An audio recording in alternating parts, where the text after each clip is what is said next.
Hi, this is Harvey Dalton, the Collin County Constitutionalist.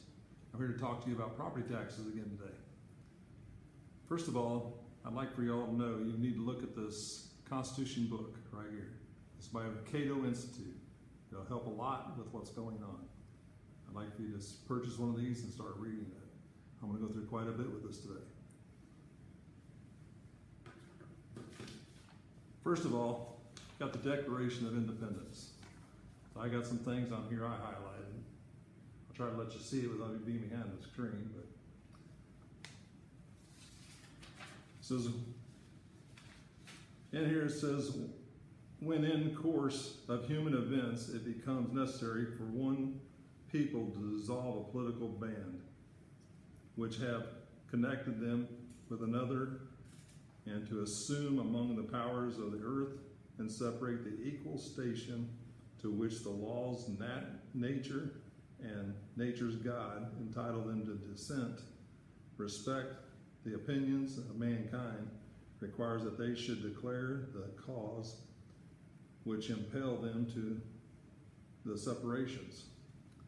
What that intends is, you can see, it'll say, we hold these truths to be self-evident, that all men are created equal, that they are endowed by their Creator with certain unalienable rights, that among these are life, liberty, and the pursuit of happiness. That's the main thing you're going to see in all this.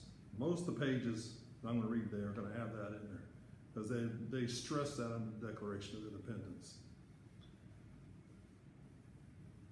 That to secure these rights, governments are instituted among men, deriving their just powers from the consent of the governed. So we're the governed. That whenever any form of government becomes destructive of these ends, it is the rights of the people to alter or to abolish it, and to institute new government. Under the Constitution and Declaration of Independence, in the Cato book, page 2, Declaration and the Constitution are America's founding documents. As amended over the years, the Constitution is the supreme law of the land, the nation's fundamental law. It says in number 2, we hold these truths to be self-evident, grounded in reason. Self-evident truth invokes the long tradition of natural law, which holds that there is a higher law of right and wrong from which to derive human law, and against which is criticized that law at any time. It is not the political will then, but the moral reasoning accessible to all. That this is the foundation of our political system.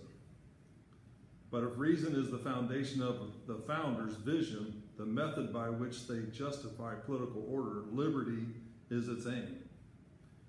Thus, the cardinal moral truths are these: that all men are created equal, that they are endowed by their Creator with certain unalienable rights, that among these rights are life, liberty, and the pursuit of happiness. That to secure these rights, governments are instituted among men, deriving their just powers from the consent of the governed. We are all created equal as defined by our natural rights. Thus, no one has rights superior to those of anyone else. Moreover, we are born with those rights. We do not get them from the government. Indeed, whatever rights or powers the government has comes from us, from the consent of the governed. And our rights to life, liberty, and the pursuit of happiness imply the right to live our lives as we wish, to provide only that we respect the equal rights of others too.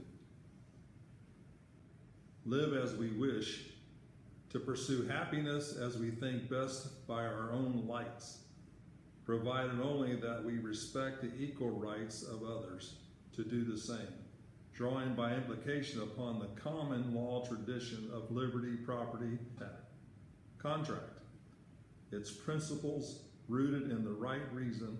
The founders thus outline the moral foundation of a free society.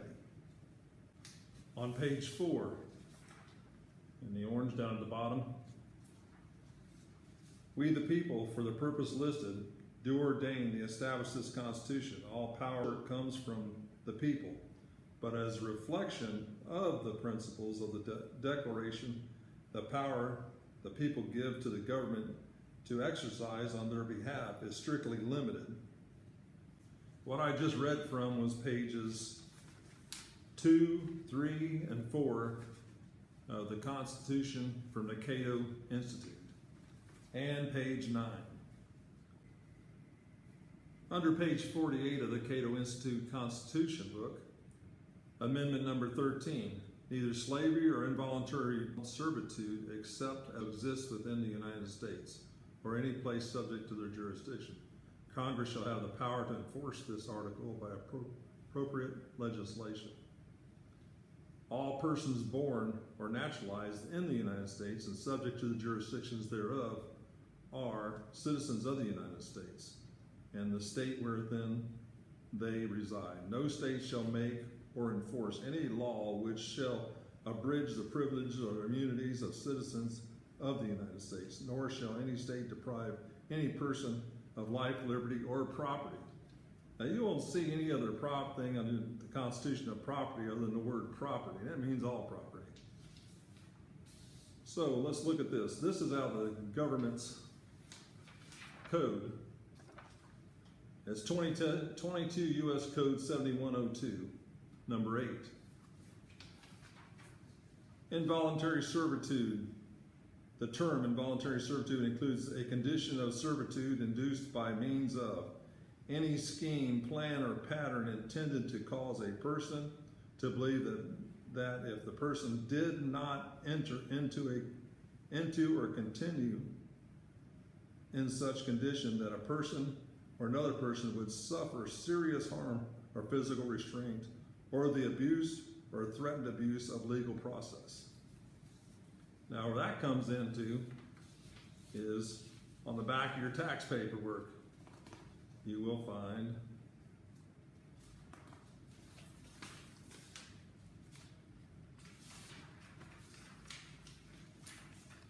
the back of your taxes right there.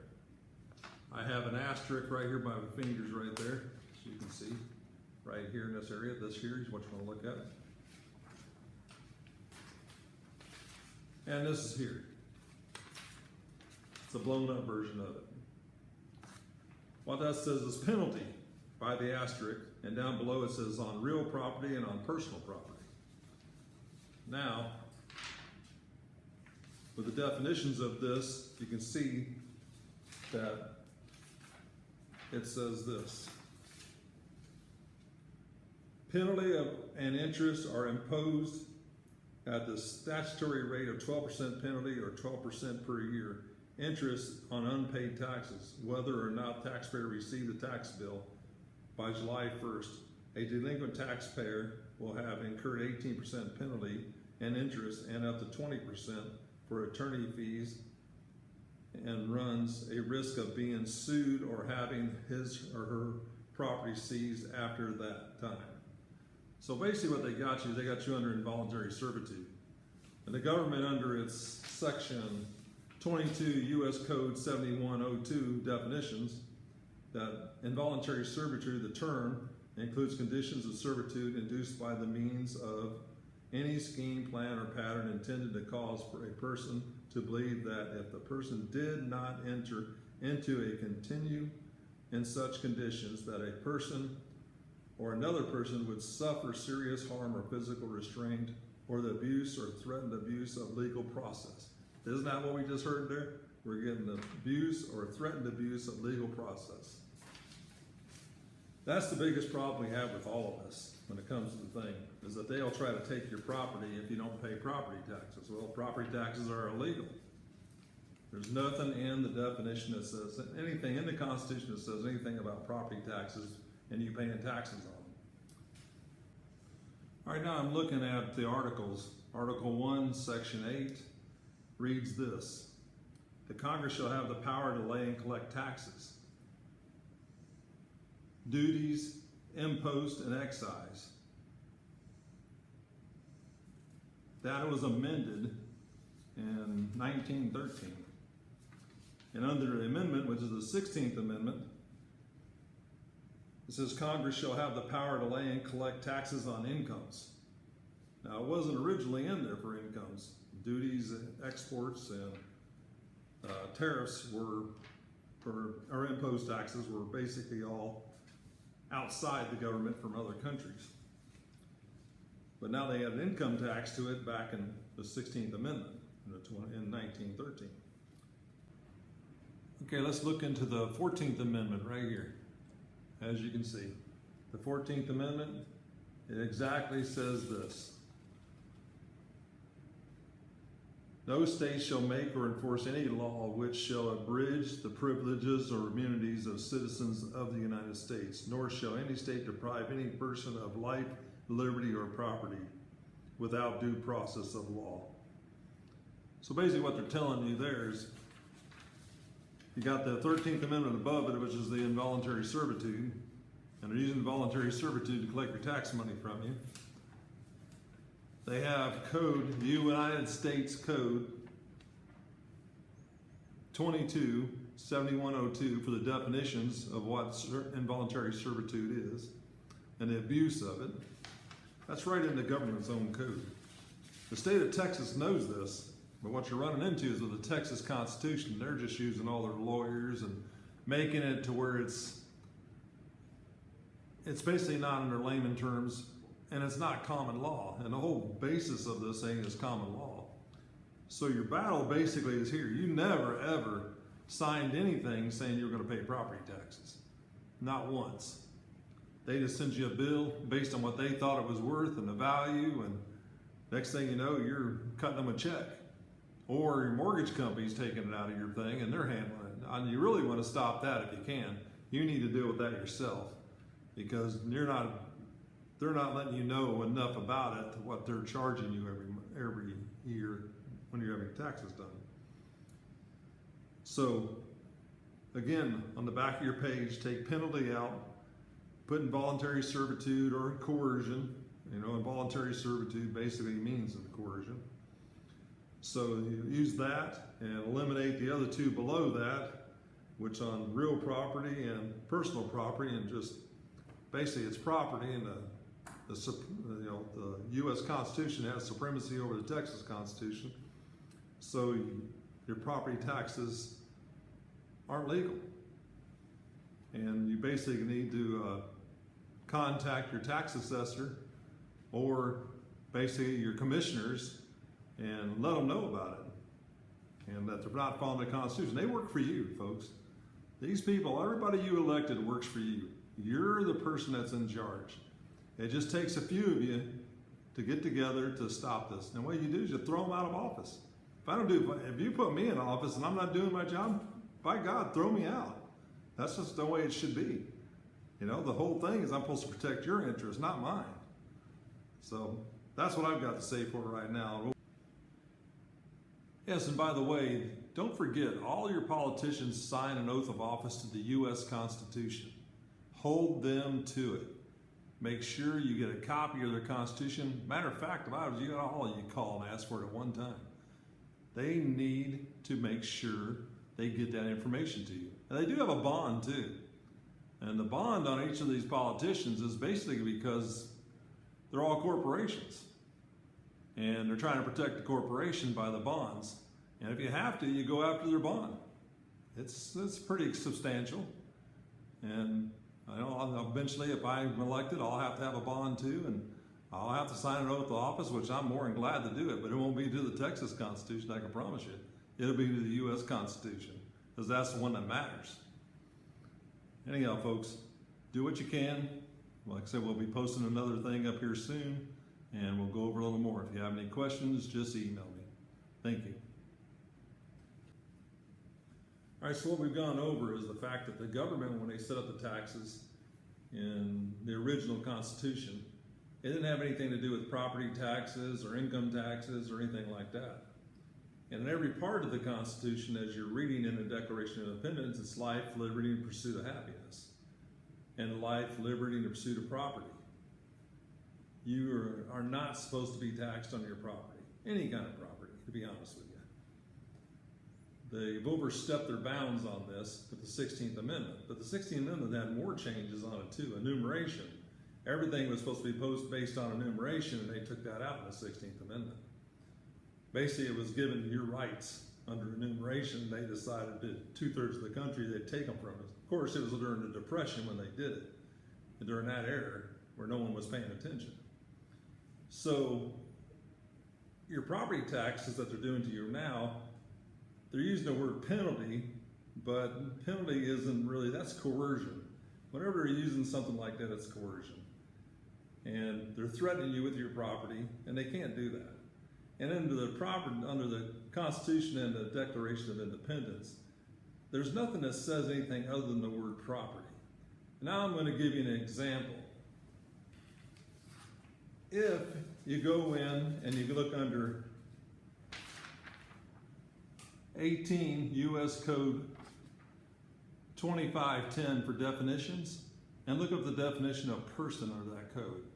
You can see it right here. It says, person means any employee or agent of the United States, or any state or political subdivision thereof, and any individual partnership, association, joint stock company, trust, or corporation. Last time I remember, I wasn't a trust, a corporation, or a joint stock company. I'm a human. Now, human they recognize, but person can mean anything. So every time you're reading any of the stuff that's out there on the Constitution or the amendments or any government paperwork, you've got to look up the words and look at the definition. Because who would have thought person would have meant all them things? That's the number one problem with this. So they use the back on the tax thing, they say penalty. But it's not penalty, it's coercion. And coercion is illegal because basically the whole tax system is involuntary servitude. And what I mean by that is taxes are set up to start on the 1st of January of, say, 2024, and you have to pay them by January 31st of 2025. But before you start, when you pay them in 2025, the 2025 taxes started on the 1st of January. So you never get out of it. You're always stuck owing them something. That's involuntary servitude. That means you have to go to work every day just to pay your taxes. Before you eat, before you get to do anything, they get theirs first, which is completely insane, to be honest with you. And school taxes are the worst of the bunch. They do not answer to anybody. They charge you more every year on your property, and they want more and more and more. And they go spend it like they're, I don't know, they've never had money in their lives or something. I can't explain that. They're not looking out for you like the Constitution says. And the school is not a government entity. It's an independent school district. Why we're paying them, I have no idea. Why the county's collecting it, they shouldn't be. That's why I'm running for Collin County Tax Assessor. I'm gonna get to the bottom of this stuff and see if I cannot fix it and find another way. Thanks.